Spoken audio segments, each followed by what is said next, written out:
Hello दोस्तों, कैसे हो आप लोग। एक बार फिर आपका रॉयल क्लासेस मेरठ में स्वागत है। और आज हम पढ़ेंगे 1861 का भारतीय परिषद अधिनियम। देखिए, भारतीय परिषद अधिनियम क्या था, इसके बारे में आज हम जानेंगे। एग्जाम में कैसे क्वेश्चन इससे पूछे जाते हैं। बस आपको क्या है, 4 शब्दों पर ध्यान देना। 4 या 5 शब्द हैं जो एग्जाम में बार बार आते हैं, ठीक है ना। उन पर क्या है, आपको कंसंट्रेशन करना है। तो सबसे पहले जानते हैं कि 1861 का एक्ट आया क्यों, ठीक है ना। और 4 शब्द कौन कौन से। एक तो आपको क्या है, पोर्टफोलियो के बारे में जानना है। ये पोर्टफोलियो को लागू कर दिया गया था इसके समय में, इसके बारे में आपको पता होना चाहिए। एक अध्यादेश की शुरुआत कर दी गई थी। अध्यादेश जारी करने की शुरुआत की गई थी इसके समय में ही।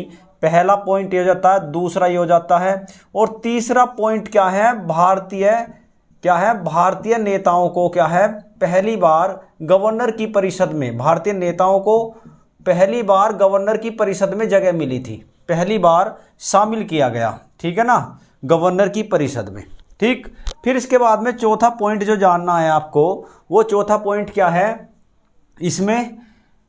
चौथे पॉइंट के बारे में अगर बात करते हैं तो जो देखिए, ये वाला जो पॉइंट अगर इससे बात करते हैं, यहाँ पे आए एक बार समझ लेते हैं भारत के मैप के द्वारा। ये चौथा पॉइंट आपको समझ में आ जाएगा। तो देखिए, ये आपका भारत है। और भारत में अगर बात करते हैं, ये है बम्बई प्रेसिडेंसी। बम्बई प्रेसिडेंसी है यहाँ पे। और यहाँ पे है आपकी मद्रास प्रेसिडेंसी। मद्रास प्रेसिडेंसी। और यहाँ पे थी आपकी क्या है, बंगाल प्रेसिडेंसी। बंगाल प्रेसिडेंसी। और बंगाल प्रेसिडेंसी में ही क्या है, बैठा था कौन, भारत का क्या है, भारत का वायसराय। वायसराय ये बंगाल में बैठा हुआ था, ठीक है भाई, भारत का वायसराय। अब दोनों में क्या हुआ, भारत का वायसराय जो है 1861 का जो एक्ट आया, तो इस एक्ट के द्वारा क्या हुआ, अब जो कानून बनाने की क्या है, कानून बनाने की शक्ति मद्रास के गवर्नर को भी दे दी गई।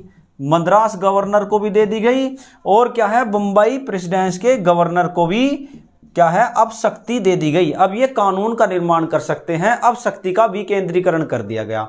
जो 1773 रेगुलेटिंग एक्ट और 1700 अगर बात करता हूं 1833 का जो चार्टर एक्ट था, उसके द्वारा क्या है, शक्ति का जो केंद्रीकरण किया गया था, अब वो क्या है, उसका विकेंद्रीकरण कर दिया। अब शक्ति का बंटवारा कर दिया।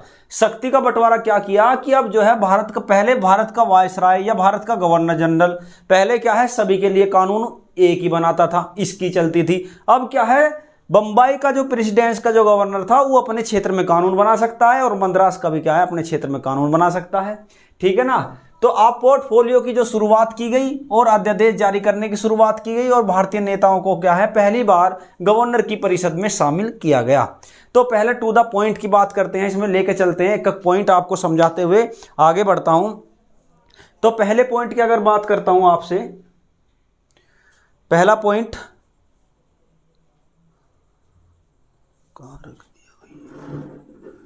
अच्छा चलो हाथ से कर लेते हैं, नहीं मिल रहा, जाने दो।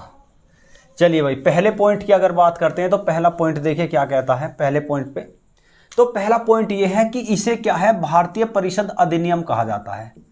भारतीय परिषद अधिनियम कहा जाता है। ये क्या है, पहला भारतीय परिषद अधिनियम था।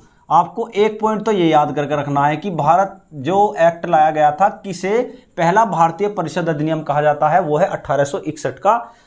और इसके बाद क्या हुआ, इसके द्वारा क्या हुआ, अध्यादेश जारी करने की गवर्नर को क्या, भारत के वायसराय को अध्यादेश जारी करने की शक्ति दे दी गई। अध्यादेश जारी करने की शक्ति किसको दी गई भाई, ये दी गई वायसराय को। वायसराय को दे दी गई, ठीक है भाई। अब इसके बाद में तीसरा पॉइंट क्या था कि अब इसमें पोर्टफोलियो अगर बात करते हैं तो पोर्टफोलियो को लागू किया गया। पोर्टफोलियो को लागू किया गया। अब ये पोर्टफोलियो क्या था भाई, इसके बारे में जानते हैं। देखिए, पोर्टफोलियो जो होता है, एक क्या है, अगर बात करते हैं, एक मंत्री को एक से अधिक पद दिए जाते हैं। एक मंत्री को एक से अधिक पद देने की पहल की शुरुआत हो गई थी। एक से अधिक पद देने की शुरुआत हो गई थी इसमें। और ये शुरुआत किसने की थी? ये की थी लॉर्ड कैनिंग ने। और लॉर्ड कैनिंग ने ये कब शुरुआत की थी? ये शुरुआत की थी भैया 1859 में। और क्या है, इसे 1861 में क्या है, इसे लागू कर दिया गया। ठीक है ना, 1861 में इसे लागू कर दिया गया। ये भी आपको याद होना चाहिए। ठीक है भाई। अब ये पोर्टफोलियो हो गया। चौथे नंबर पर इसने क्या किया? अब क्या है, भारतीयों को शामिल करने की क्या है, गवर्नर की परिषद में भारतीयों को शामिल किया गया। गवर्नर की परिषद में कितने भारतीयों को शामिल किया गया? पहली बार भारतीयों को शामिल किया गया। और वे भारतीय भाई कौन कौन थे? जैसे पटियाला का महाराजा, पहला था पटियाला का महाराजा, दूसरा था बनारस का राजा, और तीसरा की अगर बात करते हैं तो तीसरा जो था सर दिनकर राव। ठीक है भाई।